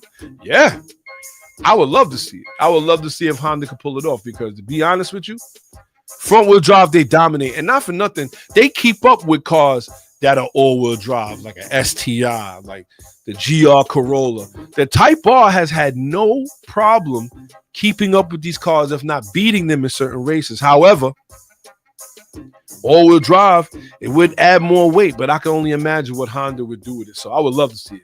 So with that being said, Acura Integra HRC, yes, I'm with it. Shout out to everybody who's tuned in, paying attention. You know how we get down. With that being said, we got more for you over here. Looks like Dodge is going to release, finally, Dodge is going to release the gas-powered versions of the six-pack. Now, for those that don't know, Dodge came out with this new Charger, and nobody was feeling it. It is what it is. Dodge came out with this new Charger. Nobody's checking for it. The YouTubers are killing it out there. And we talked about it a little bit too. There's no way you can have a car like that. Can't do a burnout, nothing like that. What is performance about this car? I have no idea. And which leads me to another topic on a side note. If you have an electric car, are you really buying it for performance, or are you buying it to save the planet? We talked about that. It's actually pretty weird in my opinion. But it looks like Dodge is starting to come to their senses. Shout to Tim Kuniskis, because Tim Kuniskis is over there. Not that he's running Dodge, but he is running Ram. It looks like Dodge has sped up the timeline to bring these gas-powered engines out. Now, with the six-pack, that's the inline six turbo that I have been talking about for a little while. A lot of people are looking forward to. So the turbocharged 3-liter inline six-powered Charger models will join the electric Daytona RT and Scat Pack that are already on sale. Dodge is planning on offering a six-pack in both a standard output and a high output version, much as with the Hurricane Power Ram 1500. Even the base model is potent with its 420 horsepower, but the high output six-pack should be notably quicker thanks to 550 horsepower available from this 3-liter twin turbo inline six. It's twin turbo or is it single turbo? That's very interesting. But obviously, when I brought that up, shout out to my co-host who was once here with me. Shout out to SR Sean. He used to say all the time, if I could have a V8, I'd rather have. Listen, unless they bring the V8 back, this is the closest that we're going to get to that. But shout to Dr. Phil. He said all-wheel drive eliminates what makes the Type R special and adds weight. I believe the Type R would be slower around the track with all-wheel drive. Other than straight line traction from a dig, it ain't worth it. So here's my thing. I'm backtracking to that a little bit. I believe that if anybody could, it would add weight. That is a definite. But I feel like if any car company I trust outside of Toyota, Porsche, and Ford to deal and actually make it better or make it work for them, it would be Honda. Even if they made it where it was like a GTR, maybe it's not all-wheel drive all the time, but when necessary. You know what I mean? I could imagine what that would be. Obviously, it would add more weight. That is true. But at the end of the day, I don't know. I think Honda can do it. Would they do it? Would you pay the extra money for it? I would. I want to see it though. But back to the Chargers. It looks like Dodge didn't specify which 6-pack models is going to be launching first, but in addition to the engine output, the gas-powered Charger will be offered in both 2-door and 4-door variants. We got to stop the music right there because that's a big thing. Everybody knows that when the Chargers came out, they were 4-door, and everybody was expecting them to be 2-door because the older Chargers were in fact 2-door, right? So that did kind of hurt people who wanted the Charger, but not so much because it was a family vehicle now. Now you got that family vehicle with the V8. When the family's not in there, you can still do what you got to do. Then they came out with the Challenger. Challenger being 2-door. Everybody was like, yo, you know what? So more Challengers sold than Chargers, right? But now they have the Charger in a 2-door or 4-door with a gas engine with a twin turbo 6. 2-door twin turbo 6 Charger. I would love to see manual personally. I know they're not going there, but they still haven't ruled out the Hemi coming back. And we had to point that out. I had to point that out. Somebody I was having a conversation with. I was telling them, I said, listen, with the Hellcat engine still being produced, it's not like they got to go back into the archives to really build this engine. It's still being produced through the Durango. So because there's still a 6.2 liter supercharged V8 running around out there, if they wanted to mate it to the new Charger, they could. Nothing would stop them. The engine is still here. The car's still here. Let's do it. You never know. So I'm going to put that out there one time. Let's go, Dodge. Give us that 2-door V8 supercharged manual. One time only. Let's go. Shout to Dodge. Hopefully they get it done. But with that being said, we got to look at that and say to ourselves at the end of the day that Dodge, they know where they are in the hierarchy of this. You got Ford, GM fighting with each other, and Dodge is over down here. It's a lot like the Giants in the NFC East versus the Commanders and Eagles. I said it. I can't stand it, but it is what it is. With that being said, we'll see what Dodge is really going to do. Can they climb themselves out of this hole? I don't think so. I think they went too far low when they started killing off the V8s. I think that really hurt their brand. And I think that at the end of the day, it's going to be hard to bring that back without bringing back the V8. I don't know if that's capable. With that being said, here goes Ford again. Let's go. Ford Performance rolls out 2 new V8 crate motors. Now, obviously, they based on the Megazilla engine, 7.3 liter V8, and the Coyote engine, and they look like they both putting out over 1,000 horsepower with a 3-liter Whipple supercharger. This is where it's been getting real interesting. Now, the 7.3 liter V8, we talking about solid block compression pistons, as they going all the way. Same thing on they Mecha Godzilla 2.0. Same thing on their older engine. Now it looked like they created this one and they put a 3-liter Whipple supercharger that's going to push it over 1,000 horsepower. This is crazy. It doesn't look like you can't buy it if you're a regular person though. It's for competition only, is what they say. Like, you just can't have one of these in the street, even though I would love to see it. But it's, like I said, it's already based on the 7.3 liter Godzilla V8. They dubbed this one the Megazilla 2.0, and it comes with everything you could think of: forged internals, steel crankshaft, pistons, connecting rods. And we already know when you do that, that's because you up in the boost. Crazy. So they did up the boost. They put a 3-liter Whipple supercharger on it. I can only imagine what that sounds like. And the other one is based off the Coyote V8. Obviously, the V8 that I believe is in the Dark Horse right now. And they added a supercharger to it. So they're making a little bit more power. With that being said, here we go again with Ford shoring up on all different sides of this. From tuning to crate engines to racing to EVs to now even wanting to make new Ford Raptors they want to consider them the supercar of pickups. I don't know. That's crazy, but Ford is everywhere right now. They're everywhere right now. And it looks like if you want to compete, you're going to have to be everywhere with them. But with that being said, you know how we get down, man. It's the bearded one in the building. Definitely getting interesting. That's our tech talk for today. Don't forget, drop a like, drop a comment so we can shout you out. It's been one of them kind of days today. You know how we get down. But with that being said, we're going to jump right into our next segment. I got a lot to say right here, man, because the market is going crazy. And we got to start understanding where we are in this. Let's get it. Driver's etiquette. Because sometimes you got to get this off your chest. All right. We are here. It's driver's etiquette, man. Don't forget, you can call up 516-206-0711. So like I said earlier, if you're not a member of the group, we do have our own community group called Gutterball Rally the Community. Don't forget, you can search us out on Facebook.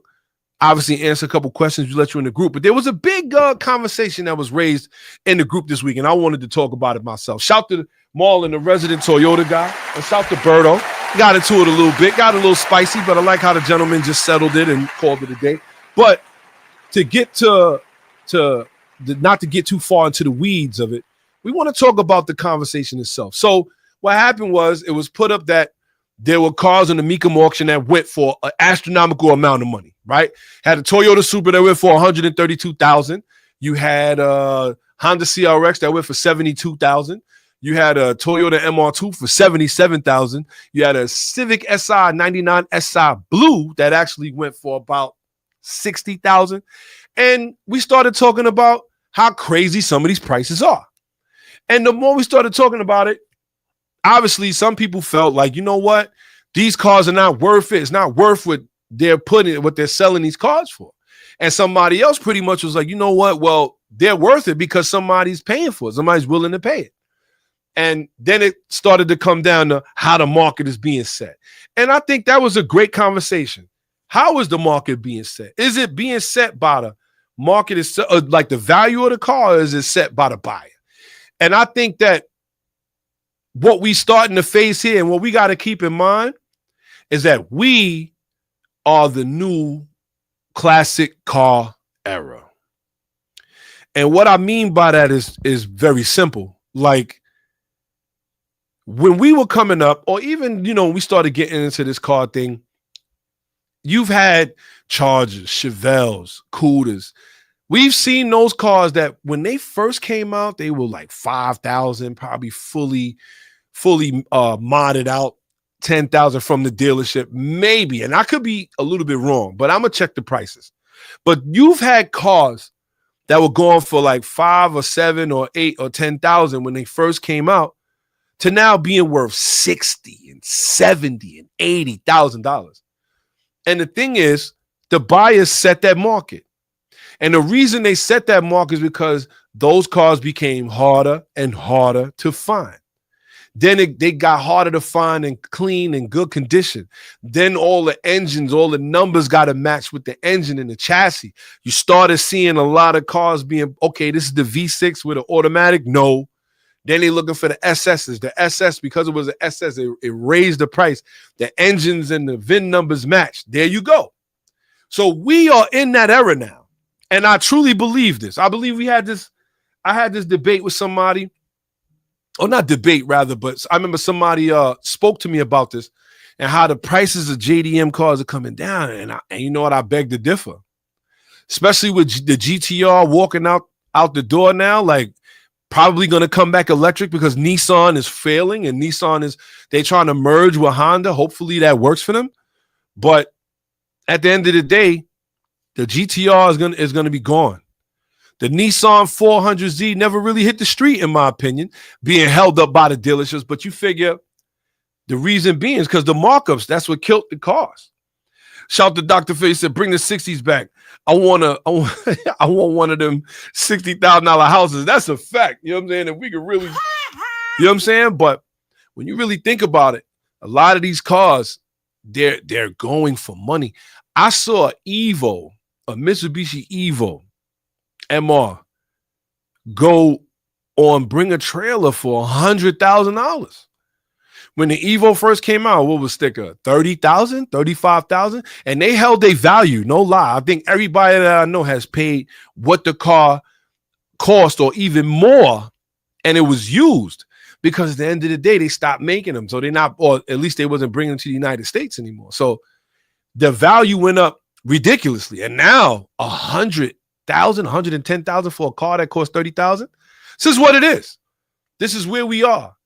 We've seen, shout to my guy Keith, he put up a picture of a Chevelle. No, it was a Chevette.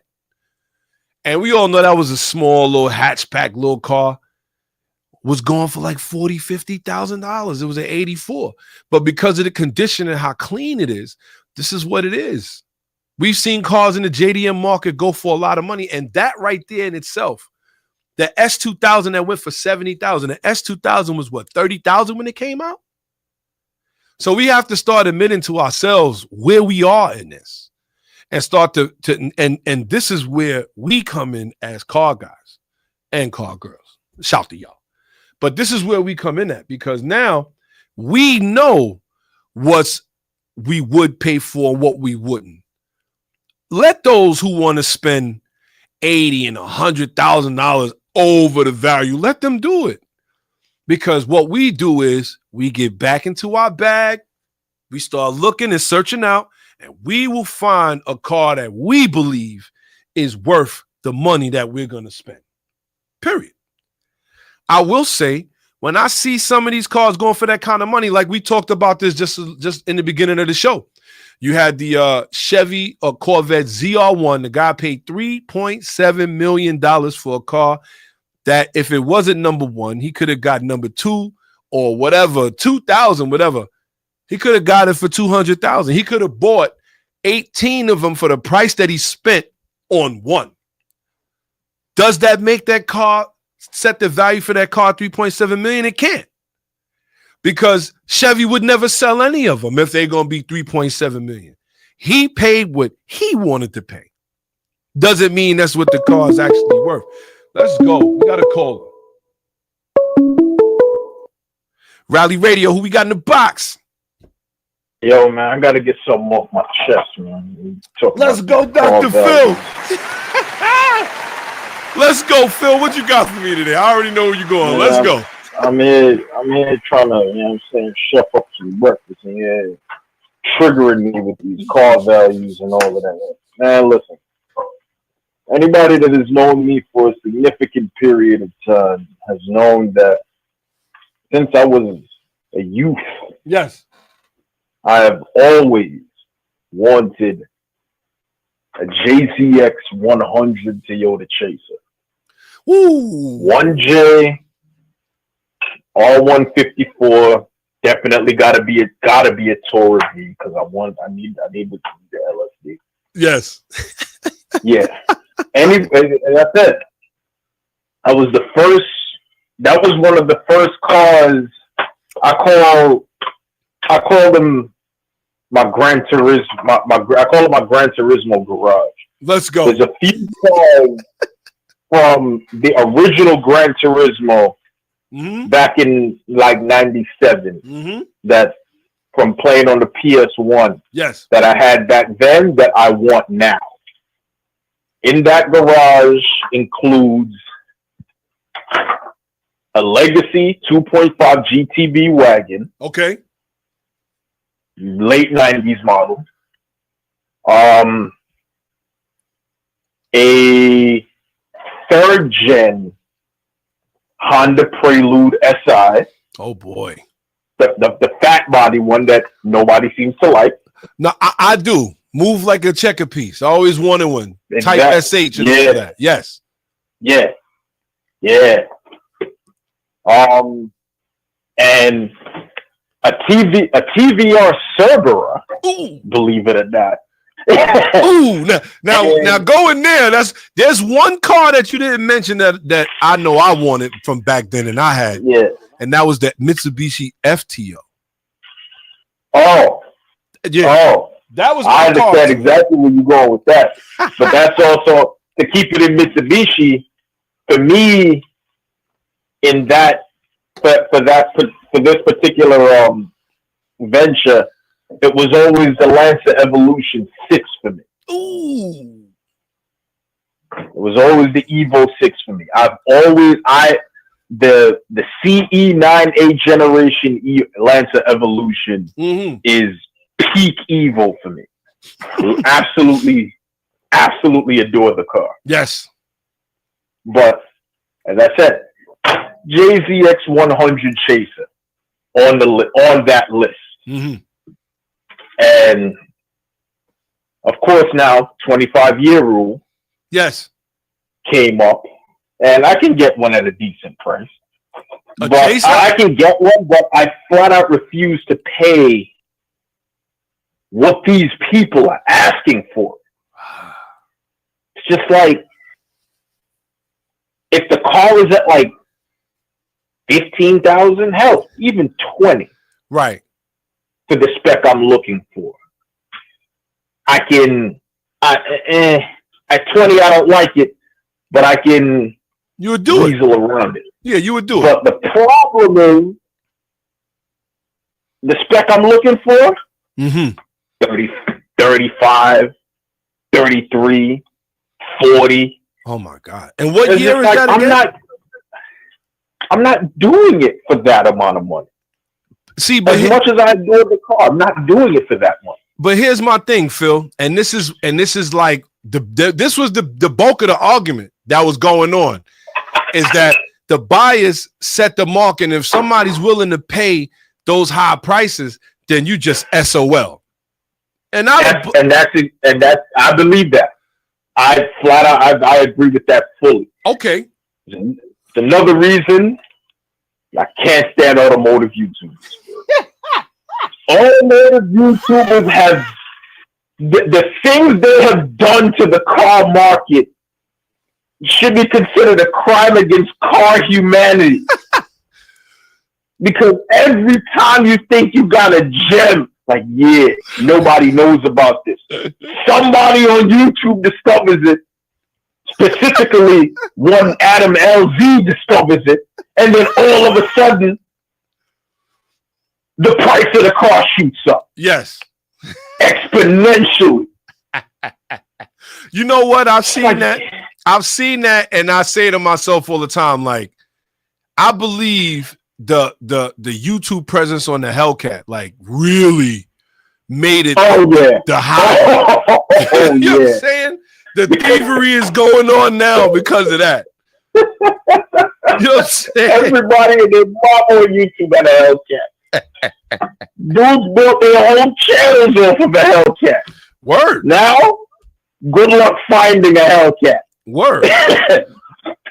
Word. There's one car in particular that I did see that, or that you don't see much of, and that's the 2016 Chevy SS sedan. Oh, funny enough, I'm actually in possession of one of those right now. What? Yeah, I got my boys up. Oh, I'm literally in my backyard right now. Yo, that car, I would jump out the window for it. Fantastic piece of kit. If I was closer, I'd bring it by. So you can take a look at it. But I'm all the way in Brooklyn right now. I ain't gonna make it by the time to finish the show. But here's my thing, Phil. If that's the case, right, and somebody says they will pay it, does that mean that it goes on the wall as one of those kind of cars that you never get, or you're just waiting for that one? And when I'm waiting now. I'm at the point where I'm waiting for my own.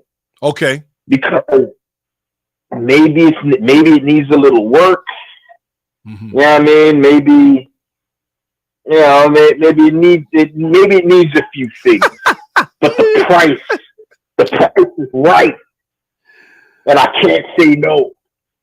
Right. So I mean, I guess I'm have to sit back and wait for it. I'm staying real quiet about ST205 Celica GT4s, but I'm watching those go up too. That's another car that you know what?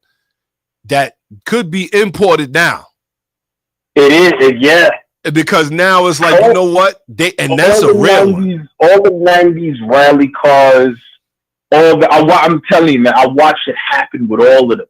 I watched it happen with the Audi RS2 Avant. Oof. I watched it happen with E36 M3, the Euro spec. Even though we got it here, it doesn't. It don't matter.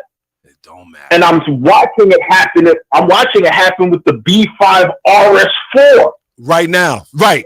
And you know what? It's happening. You see the prices on those? Yeah. And you know what? And this is what I mean about being a car guy. Because now we looking at it like you'll take one in lesser better condition if the price is right, because you could fix it yourself. Exactly. Or you know where to take it to get it fixed. But this is what I mean about this being our muscle car era, our classic car era, where it's like you got to get them before they turn hot. For me to see a CRX go for $70,000, right? My mind was blown when I saw that. Right. That little list, $70,000 CRX. 70 grand. $50,000. $72,000 for an AW11 MR2? Come on. Since when? Since when? The Toyota Supra was $132,000. Shout to our resident Toyota guy, because he's holding it down. I will say this. Yeah. When I saw that, it just let me know, like, first, I'm glad I bought the car when I did. Right? I was like, damn, it's a good thing I got one. And I didn't, because I saw the market creeping up for them then. And I was like, yo, usually, you remember, you used to be able to buy one, wasn't running $1,500, $2,000. Oh, yeah. Shells for nothing. CRX shells for nothing. CRX shells for you can't find one. And then there's the whatchamacallit. Then there's that the type the SI. Oh, forget it. The 2000 SI. Again with the creep. You should be able, those are $3,500 to $5,000 cars all day long. Now you can't find a shell for that. No, hell no. Especially the EM1 SI shell. The EM1 SI shells are going for $10,000 right now with nothing in it. So you know why I get upset at it? Because it makes me say, damn, I should have bought the ones that was Hoop Rocks, or like when I should have bought them then. Every day. You know how many of those I walk right past? When I was younger and I'm younger and had the money, I'm looking, Now look at them. 60 grand. 60 grand. And so what does that say? And this is what I'm saying. Like, this is where we are now. So it's like, you got to really like plan it out. And I got something for everybody that's subscribed to the YouTube. First off, shout to them, because I got a series coming up that everybody's going to find interesting about a car that I found that is what I would like to call a barn find. Oh, boy. So I'm going to be doing a full documentary on this car, because this car should be in my driveway at least before the week is out. Oh, boy. So it's going to 25 big moves in 2025. and trust me, we got other things going. The CRX the project is moving forward. I got a lot of parts that I haven't really discussed, and I really want to talk to a lot of people about them. The Type R, obviously. These things, I got a lot of things going on. So shout to everybody who's tuned in. But what we were saying, like that Chaser, let's say for instance that Chaser, and then when you think about what you seen done to them in Japan, you know they was drifting them hard. You already know so you know when you get one, it's not worth the 40, 50,000 that they charge it, because there's a good chance either the rear had went into a wall, or that you're gonna have to change some parts on it because it's not fully together, being raced hard. You know that. Exactly. And now you got to turn around and spend. You spending 30, 40,000 to get the car, and God forbid you need an upper control arm or something like that. Where you getting it? Now I'm on a waiting list for another 6 months, because I gotta wait for parts, because that car didn't exactly come here, so I can't exactly just pop down to my local auto zone and say, hey. Let me tell you, that was the reason why a lot of the people I knew that had the shout to my guy Cedric Courtney. had bought a S14 with like the strawberry headlights, and he was like, "Yeah." Everybody was like, "Yo, do the GTR swap. Do the GTR swap." The problem with doing the GTR swap is that if you need anything for that engine, it's not in America. Nope. The RB26 DETT was not made here. So whatever you need, it's overseas. You need a valve cover gasket. Good luck with that. You better get nice with that. Good luck. So he opted for. Nobody turn the boost up. Right. Or even something simple, you turn the boost up and pop the head gasket and need another one. Good luck. Forget it. You might as well order it from HKS and charge, and they're gonna charge you like $1,000 for it. This is how it is, which is crazy. So he opted for putting LS swap in it, and he was one of the first that I ever seen do it. I gotta give him his flowers for that. Shout out to my guy Cedric, aka Courtney. He got the engine from the Pontiac GTO. Manual swap. LS1 or LS2? I think it was an LS2. 5.7 or 6.0? 6 liter. Oh yeah, that's LS2. He swapped it. They didn't have mounts for it then. He had the mounts made. They didn't have the wire harnesses then. He had the wire harness made.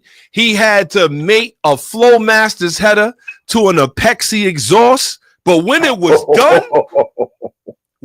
done, that was probably one of the baddest cars still that I've ever seen. And to hear it was a whole nother thing. He ended up making I think he made Super Street with that.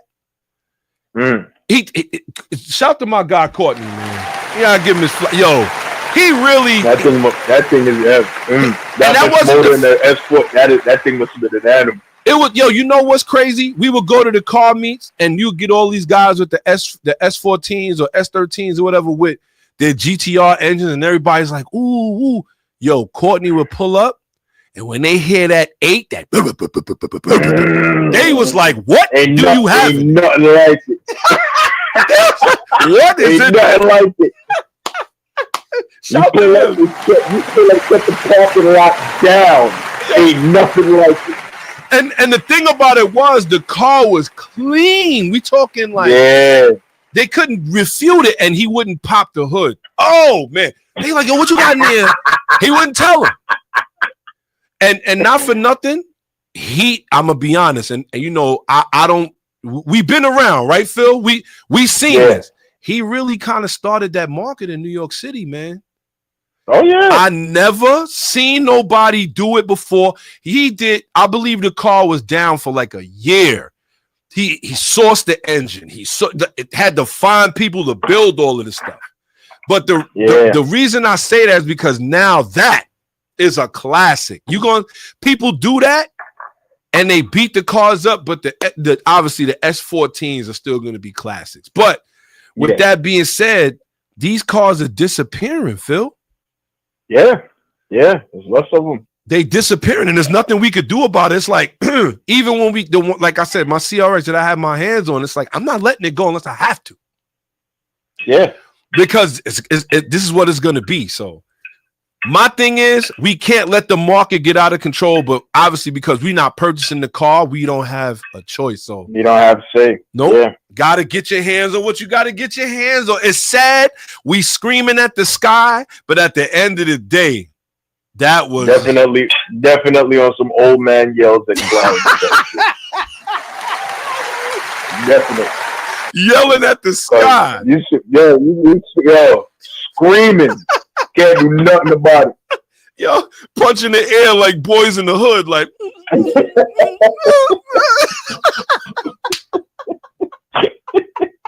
Yo, with that being said, Phil, we appreciate you for tuning in, man. Thank you, man. You know you always come through with the truth, man. I appreciate that. always. All right, Phil, we gonna get up with you. We gonna finish strong. No doubt. All right, later. Peace. Punch in the air, man. This is what it is. And and that's the thing. It's like, the buyers are gonna set the market, man. I hate to say it. You don't have to purchase it, but it will sell. I think that's the part that hurts the most. You don't have to purchase it, but it will sell. So now you got to say to yourself, what are you willing to pay? And that's the part about trying to go for like, look at the GTR again, R34. I mean, astronomical prices. R32, R33, astronomical. Now the R35 has joined those ranks where guys that have driven these cars into oblivion at 100,000 miles on the car, they want $70,000. Like you damn near used the car all up.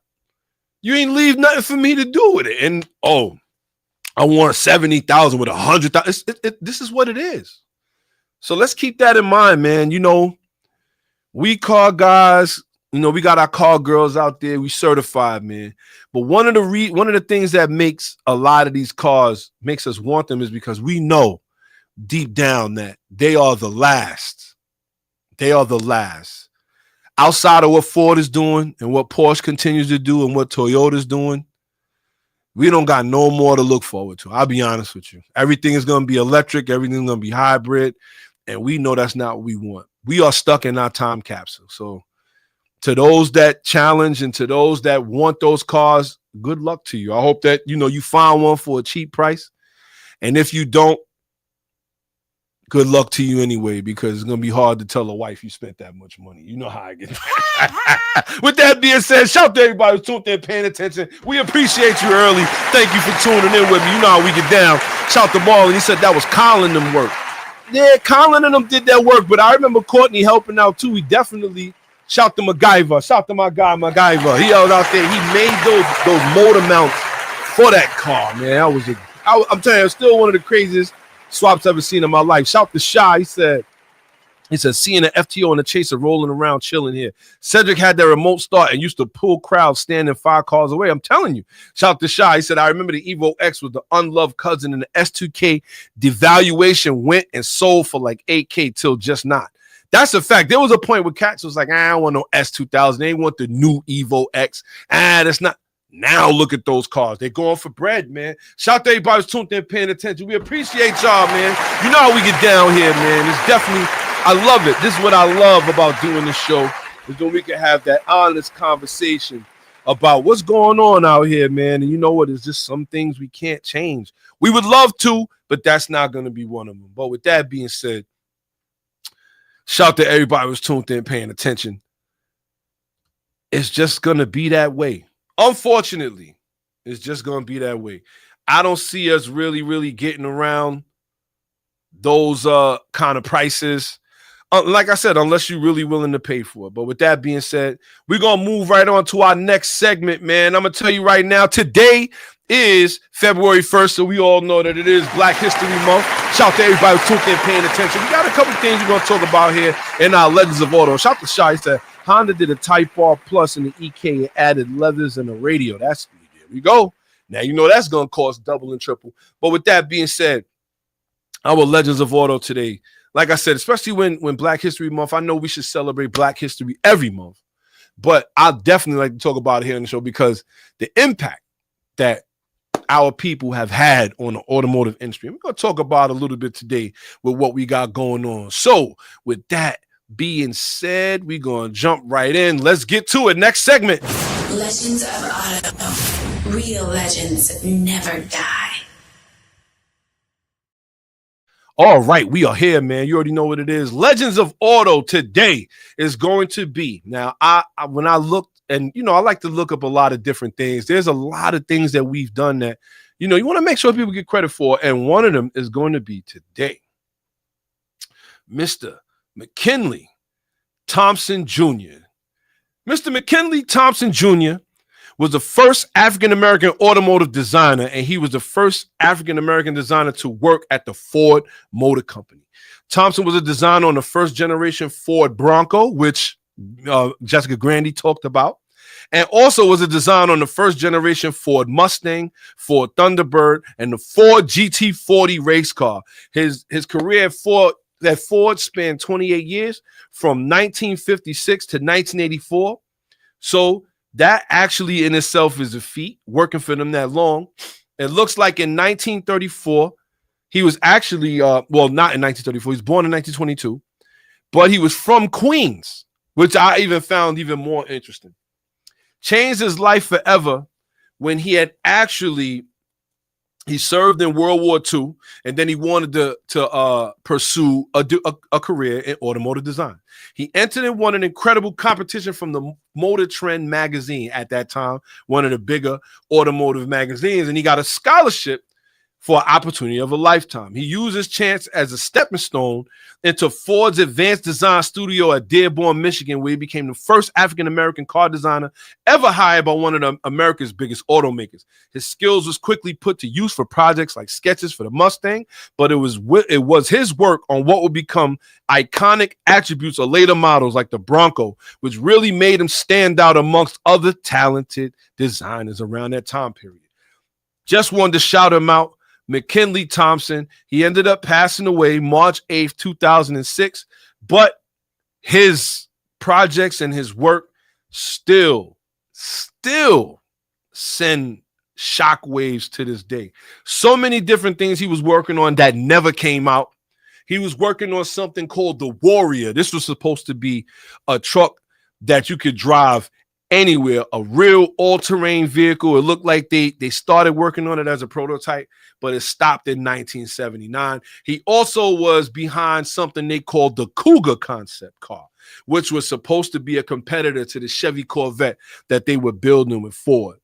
Using the framework of the Shelby Cobra, the Cougar 2 housed a V8 fiberglass body and retractable headlamps. It was never manufactured because it was determined to be too costly for Ford, which is something you don't really hear, but it is what it is, man. Gonna give him a shout out. Shout to Jessica Grandy. This is exactly what you was talking about. That's why I was trying to hold back a little bit. But this guy was also one of the big designers of the Bronco that you was asking about earlier. So with that being said, we're gonna give him his flowers. We're gonna give McKinley Thompson Jr. He is our legend of auto today. Shout to him. You know how we do. Let's go. McKinley Thompson Jr., Legends of Auto. Legends of Auto. Real legends never die. With that being said, we've reached that next segment in our show. You know how we get down here, man. We about to get up out of here in a little minute. Don't want to take up your whole Saturday. But with that being said, not too much on the hot mod side of things. You do have Tag Heuer and Porsche working together to come out with a commemorative watch for the 911 GT3 that has come out. It's like they do that every year. So not really something we want to talk about. But I will say that we do have an understeer today. And it's not going to be the way or what we would normally talk about, but we're going to get into it a little bit. So with that being said, let's get to it. It's the understeer. What up? Where we like to ask, what the hell were you thinking? With that being said, we've reached the point where we do our little understeer for today.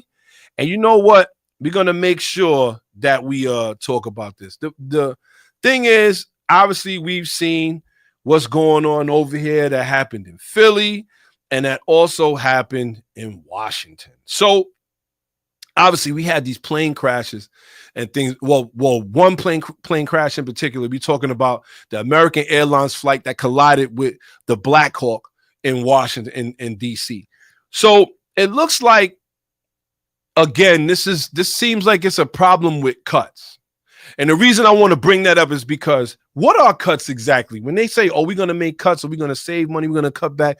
Why, when you giving a service? I don't understand. It's like if you cut the service, or if you feel you don't need the service, do you add it somewhere else, or do you not? It looks like this is one of those situations where they cut the service and they really didn't think anything would happen. But what happens is sometimes it leads to catastrophe. So let's get into this a little bit.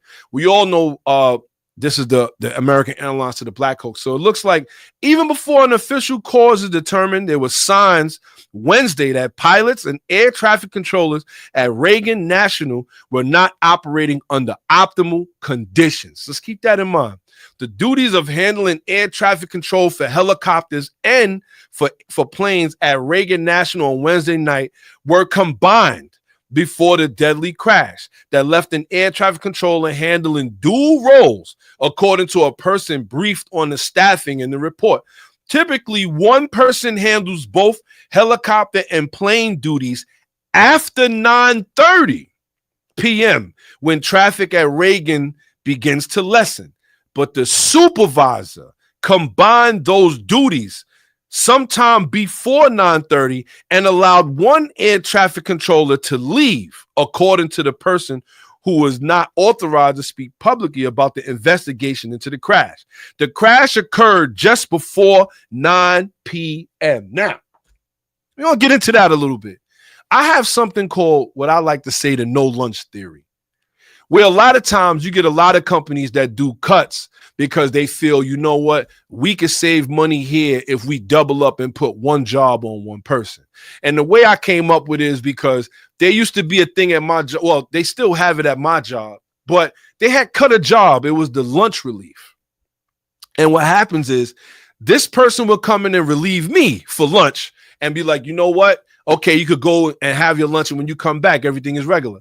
They cut that job. So that in turn gets rid of my lunch relief, right? So what do? At my job, I put in for the time. You know what? I don't have a lunch relief anymore. I put in the time. I get a call from the manager who asked me. He says to me, well, you mean to tell me you can't find the time to take a lunch break between here and there? And I'm like, no, I'm doing work. So he's like, well, you know, do you think you could do this or think you could do that? I said to him, listen, I had a lunch relief. You got rid of that job.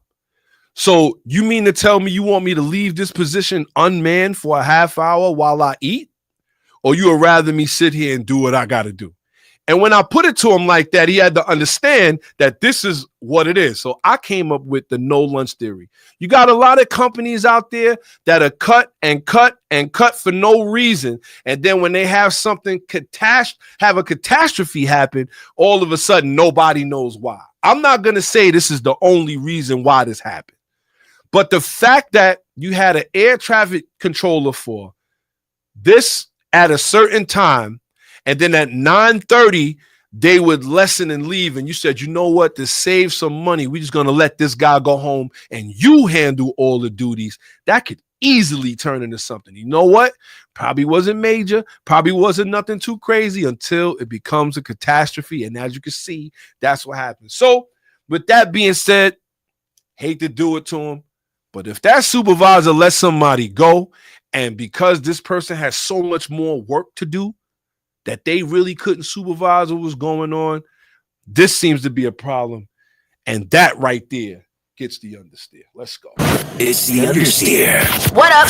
Where we like to ask, what the hell were you thinking? I'll never understand that. Like, you know, you cut a service and you don't give people the service back. Like, what does that do? Listen, the government operates like that. For those that don't know, a lot of jobs and things operate like that. If you cut something, they don't put it back. This is not something, you know, that you could say, you know, that happens. Shout to Marlon. He said the air traffic controller asked the helicopter pilot if he saw the plane. He said yes, and then crashed into the plane. Crazy. But if there was more than one, there was supposed to be more than one person there. Maybe that other person would have caught that much earlier. So we got to think about that. Shout to my guy Draco. He's here, man. He said late to the party, man. Party almost over, baby. Well, we got to think about that. And it happens a lot. And it's not something that a lot of people think about, but think about people in some of these high stress places. Are they getting the breaks? Are people piling more work on them? There's a lot of different things, man, that goes into some of these intricate jobs. And we got to make sure that we thinking about that. So with that being said, like I said, it's a sad thing. We pray for those that lost family members, and we pray for those that passed away. It's just an unfortunate situation that does or should not happen. It should not happen. People put their life in people's hands, and it should be looked at as such. Like, you have a life in your hand, you have a duty, you have a job to do, and it shouldn't be taken away because they want to save a couple dollars. That's what it is. With that being said, shout to everybody who tuned in, paid attention, who rocked with us today. You know how we get down, man. We're going to finish this on a high note, man. I appreciate everybody who rocked with us today. Shout to Draco. He tuned in a little late, but it is what it is. Shout to the resident Toyota guy, Marlon.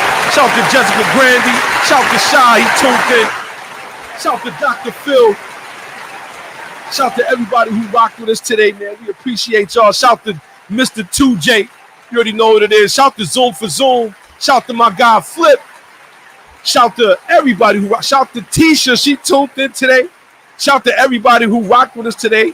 Shout to my guy Chrome. He tuned in today. Shout to everybody who dropped a like with us. Shout to Tony Brown. Shout to Cedric. Shout to Erica, my wife. Thank you. Shout to Tisha. Shout to Jessica Grandy again. Shout to everybody who rocked with us today. Hope y'all see y'all next week. You know how we get down, man. For exhaust notes, we're going to let y'all know we are definitely throwing another karting event coming up, so get yourself ready. We had to cancel the first one. We didn't have a lot of crowd participation, and you already know what it is. I appreciate everybody who tunes in, who rocks with us. Shout out to Jessica Grant. She said prayers up for all the families. And shout out to Draco. He said it all complicates. Lay people don't know the half of what makes the world turn. That is a fact. That is a fact. A lot of people don't know what goes into making the world turn. And there's people's in little offices and little rooms that are making things happen for you that you have no idea. That you got to keep in mind. And when they cut a job like that and it all falls on one person, it could get ugly. There was a reason why there was two jobs there in the first place. So keep that in mind. Shout to everybody who rocked with it. Thank you. Shout to my guy Green. Tuned in. He said, good show. I appreciate that. You already know what it is, man. We appreciate everybody who tunes in and rocks with us, man. It's been one heck of a week. We got more things coming up. Like I said, don't forget, tune into the show Saturdays, 12 noon, YouTube at Rally Radio Podcast. Download the Bars and Hoops Radio app so you can listen to not only my show, but a lot of other shows. We have a lot of music being played over there, a lot of things going on, a lot of live DJs, things you're trying to get off the ground. So until next week, shout to y'all, and we are out. Drop the clutch, hit the gas. Rally Radio, where the fast life meets the fast lane. Yeah. You're now tuned into Bars and Hoops Radio.